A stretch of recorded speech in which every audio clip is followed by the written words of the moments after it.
വിനായക ചതുർത്ഥി എന്നുവെച്ചാൽ എന്താണെന്ന് നമുക്കൊന്ന് നോക്കാം. വീഡിയോ ഇഷ്ടമാവുകയാണെങ്കിൽ ലൈക്ക് ചെയ്യൂ, ഷെയർ ചെയ്യൂ, സബ്സ്ക്രൈബ് ചെയ്യൂ. വീഡിയോയിലേക്ക് കടക്കാം. വിനായക ചതുർത്ഥി. വിനായക ചതുർത്ഥി ഗണേശ പ്രീതിക്ക് അത്യുത്തമം. വ്രതം നോറ്റാൽ അനേക ഫലം. ചിങ്ങമാസത്തിലെ കറുത്ത വാവ് കഴിഞ്ഞു വരുന്ന ചതുർത്ഥി അഥവാ വെളുത്ത പക്ഷ ചതുർത്ഥിയാണ് ഗണപതിയുടെ ജന്മദിനം.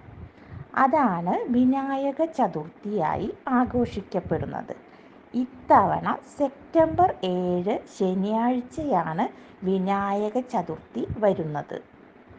അന്നേ ദിവസം ഗണേശപ്രീതികരമായ കർമ്മങ്ങൾ അനുഷ്ഠിക്കുന്നത് ഉത്തമമാണ്. ഹൈന്ദവ വിശ്വാസപ്രകാരം ഏത് ശുഭകാര്യത്തിനു മുൻപ് വിഘ്നനിവാരണത്തിനായി ഗണപതി പൂജ നടത്താറുണ്ട്.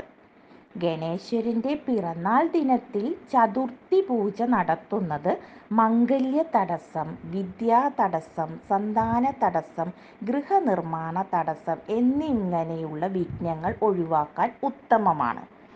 വിനായക ചതുർത്ഥിയിൽ ഗണപതിയുടെ 1008 ഭാവങ്ങളെ വർണ്ണിക്കുന്ന ഗണേശ സഹസ്രനാമം ഭക്തിയോടെ പാരായണം ചെയ്യുന്നത് അത്യുത്തമം. ഗണനാഥനായ ഗണപതി ഭഗവാന് പ്രാധാന്യം നൽകിക്കൊണ്ട് ചെയ്യുന്ന എല്ലാ പ്രവൃത്തിയും ഫലപ്രാപ്തിയിലെത്തും എന്നാണ് വിശ്വാസം.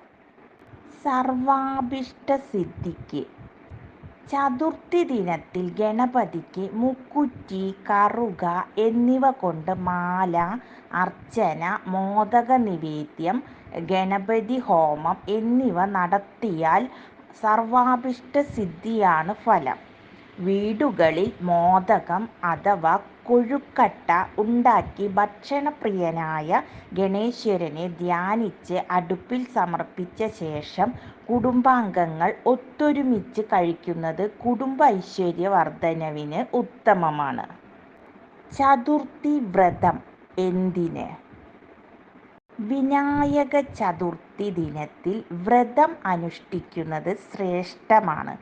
ചതുർത്ഥി വ്രതം എന്നറിയപ്പെടുന്ന ഈ വ്രതം അനുഷ്ഠിച്ചാൽ അടുത്തുള്ള വിനായക ചതുർത്ഥി വരെയുള്ള ഒരു വർഷക്കാലം ഗണേശപ്രീതിയിലൂടെ സർവ്വവിഘ്നങ്ങൾ നീങ്ങി ഉദ്ദിഷ്ട കാര്യലബ്ധിയുണ്ടാവുമെന്നാണ് വിശ്വാസം. ചതുർത്ഥി വ്രതം അനുഷ്ഠിക്കേണ്ടതെങ്ങനെ? ചതുർത്ഥിയുടെ തലേന്ന് മുതൽ വ്രതം ആരംഭിക്കണം. എല്ലാ വ്രതാനുഷ്ഠാനം പോലെ തലേന്ന് മത്സ്യമാംസാദികൾ ഉപേക്ഷിക്കുക. ഒരിക്കലൂണ് ആവാം. എണ്ണ തേച്ചു കുളി, പകലുറക്കം എന്നിവ നിക്ഷിപ്തമാണ്. ചതുർത്ഥി ദിനത്തിൽ സൂര്യോദയത്തിനു മുന്നേ കുളിച്ചു ശരീരശുദ്ധി വരുത്തി നിലവിളക്കു തെളിയിച്ചു ഗണപതി ഗായത്രികൾ ഭക്തിയോടെ ജപിക്കണം. കിഴക്കോട്ടു തിരിഞ്ഞാവണം ജപം. 108 തവണ ജപിക്കുന്നതാണ് ഏറ്റവും ഉത്തമമെങ്കിലും കുറഞ്ഞത് 10 തവണയെങ്കിലും ജപിക്കാൻ ശ്രമിക്കുക. തുടർന്ന് ഗണേശ ക്ഷേത്ര ദർശനം നടത്തി അവനവനാൽ കഴിയുന്ന വഴിപാടുകൾ സമർപ്പിക്കുക. ധാന്യഭക്ഷണം ഒരു നേരമായി കുറച്ചുകൊണ്ട് മറ്റുള്ള സമയങ്ങളിൽ പാലും പഴവും മറ്റും കഴിക്കുക. മുഴുവൻ ഗണേശ സ്മരണയോടെ കഴിച്ചുകൂട്ടുന്നത് അത്യുത്തമം. കഴിയാവുന്നത്ര തവണ മൂലമന്ത്രമായ ഓം ഗം ഗണപതയേ നമഃ ജപിക്കുക. സാധ്യമെങ്കിൽ വൈകുന്നേരവും ക്ഷേത്രദർശനം നടത്തുക. പിറ്റേന്ന് തുളസി തീർത്ഥമോ ക്ഷേത്രത്തിലെ തീർത്ഥമോ സേവിച്ച് പാരായണം വിടാം. വിനായക ചതുർത്ഥിയും ചന്ദ്രനും. വിനായക ചതുർത്ഥി ദിനത്തിൽ ചന്ദ്രനെ ദർശിക്കാൻ പാടില്ല. അതിനു പിന്നിൽ ഒരു കഥയുണ്ട്.